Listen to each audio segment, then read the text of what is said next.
You know that feeling, right? Where you understand English pretty well. Like you can read stuff, maybe watch shows. The grammar kind of makes sense. Yeah. But then, boom, time to actually speak. It's like your brain just freezes. You're hunting for words, trying to build that perfect sentence in your head.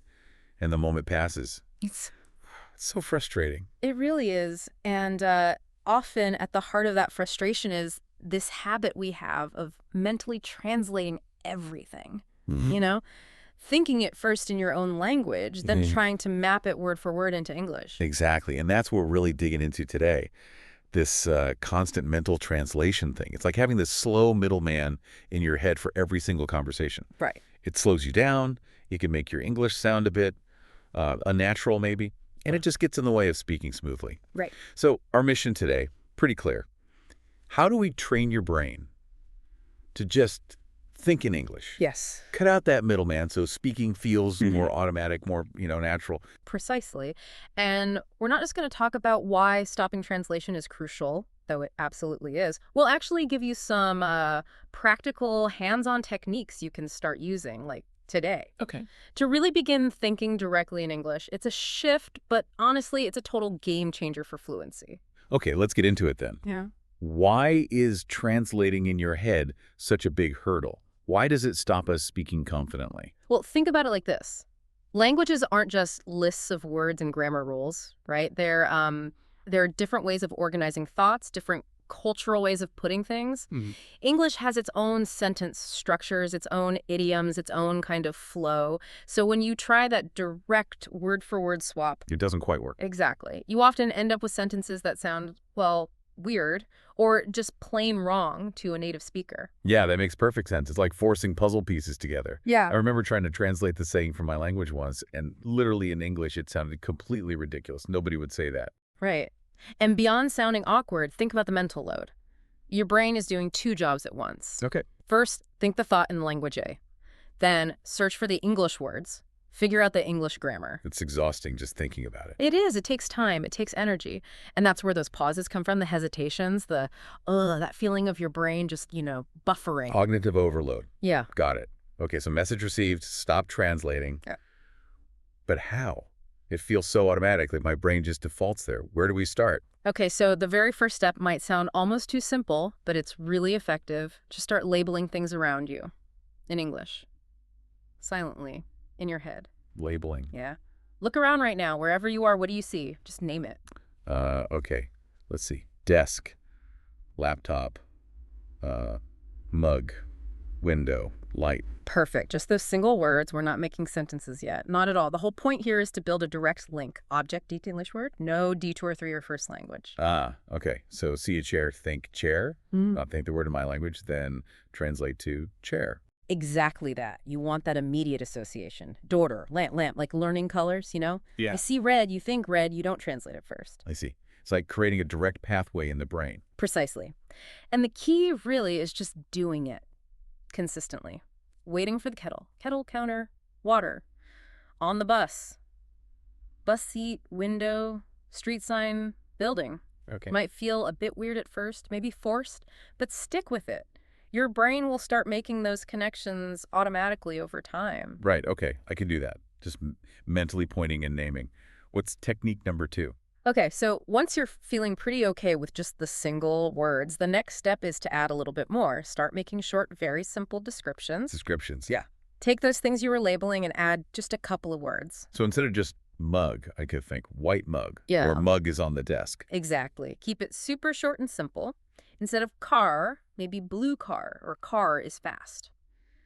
Don't worry about perfect grammar or fancy words right now. The goal is just getting used to forming tiny thoughts in English quickly, like see a tree, big tree, or tree's green, see your phone, black phone, or phone is ringing. Simple stuff. Okay, so we're going from single words to like mini sentences, subject, verb, object, basically. Pretty much, yeah. Small, manageable steps, building those basic English thought patterns without, crucially, translating first. You're starting the thought in English. Okay, I'm getting the picture. Labeling, then short descriptions. What comes after that? Right. The next technique is to start narrating your own actions, again, in your head, in simple English, as you're doing things through the day. Narrating actions. So like if I'm making breakfast, I'd think, I am getting milk, I am pouring cereal. I am eating breakfast. Exactly. As you're doing it, describe it simply. Getting dressed, I'm putting on my shirt, I am tying my shoes, washing dishes, I am washing the plate. The whole idea is to train your brain to process what you're doing directly in English instead of thinking about it in your native language and then translating. If you're typing, think, I am typing. Looking out the window, I am looking outside. That actually sounds Oh, quite immersive, like you're creating a constant low-level English environment in your head. that's a great way to put it. And, the more you do it, the more automatic it becomes. Your brain starts reaching for the English words first when you think about your actions. This is building up really nicely. Words, descriptions, actions.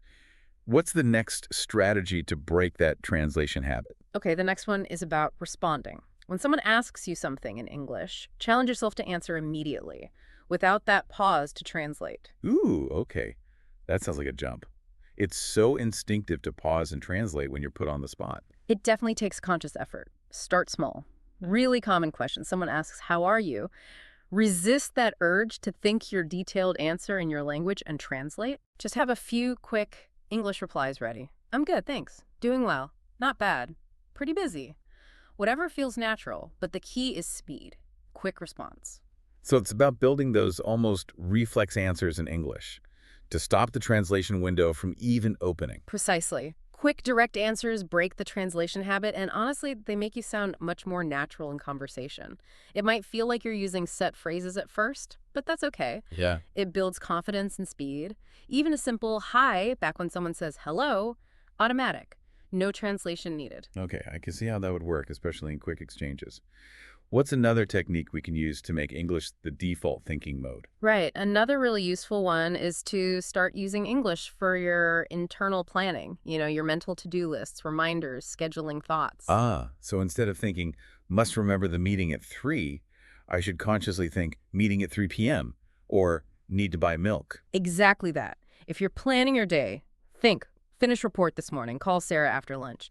When you mentally list things you need from the store, try it in English. Eggs, bread, juice. Okay. By framing these everyday plans and tasks in English, you're reinforcing it as your go-to internal language. It makes your brain less likely to default back to your native language for just thinking. It really does sound like you're sort of rewiring your brain bit by bit. That's exactly it. It seems small, thinking about your shopping list in English, but doing these things consistently makes a huge difference over time. English starts becoming the default. So we've got labeling, short descriptions, narrating actions, immediate responses, and thinking in English for tasks. That's a great toolkit. Now, you mentioned earlier that native speakers maybe think differently. How does understanding that help us? Yeah, this is really important because fluency isn't just vocabulary and grammar, right? It's also about understanding the sort of rhythm and structure of how native speakers actually think and talk, getting into that flow. Okay, I'm listening. What are some key differences? Well, one big one, especially in spoken English, is that native speakers often use shorter, more direct sentences. They tend to break ideas down. Right. They generally avoid those really long, complex sentences with lots of clauses, which might be more common in writing or even in speaking in other languages. Can you give an example of that? Sure. So maybe instead of thinking or saying, given the rapidly approaching deadline and the extensive list of outstanding action items we currently face, perhaps it would be prudent to focus our immediate attention on the tasks deemed most critical, which is quite formal and wordy. Okay, yeah. A native speaker talking informally would probably break it down something like, okay, deadline's close, we've got a lot on our plate, let's focus on the main priorities first. See, shorter sentences. Easier to process. Definitely. Much more direct. So when we're practicing thinking in English, we should aim for that too. Shorter thoughts. Absolutely. Train yourself to think in those smaller chunks. Don't feel you need to build one giant perfect sentence in your head, especially at the start.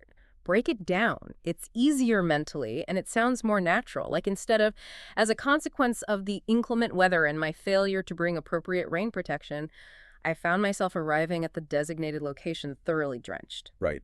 Just think, it was raining hard, I forgot my umbrella, I got so simple, direct. Okay, that makes sense. What's another aspect of how native speakers communicate? Well, we touched on it with the immediate responses, but native speakers use a lot of quick, natural replies that aren't always full sentences. Yeah. You don't always need a grammatically complete sentence in a conversation. Someone asks, enjoy the party, you might just say, yeah, it was fun, or pretty good, not, yes, I derived significant enjoyment from the social gathering. Right. Or if someone says, did you finish the report? Just, yep, send it this morning.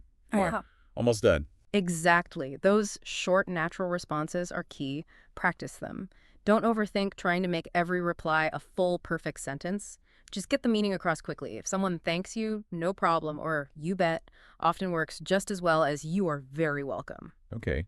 And what about all those little words like, like, do they fit in? Ah, filler words. Yes, they actually have a role. Words like, well, actually, I mean, sort of. Yeah.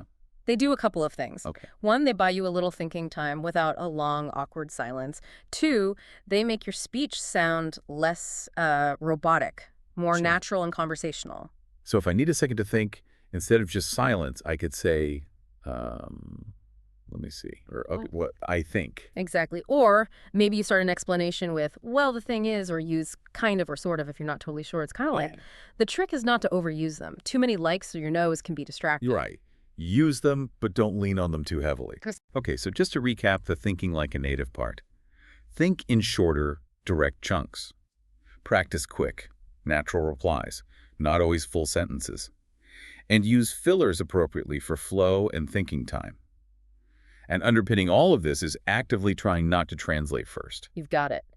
And really importantly, don't let the fear of making mistakes hold you back.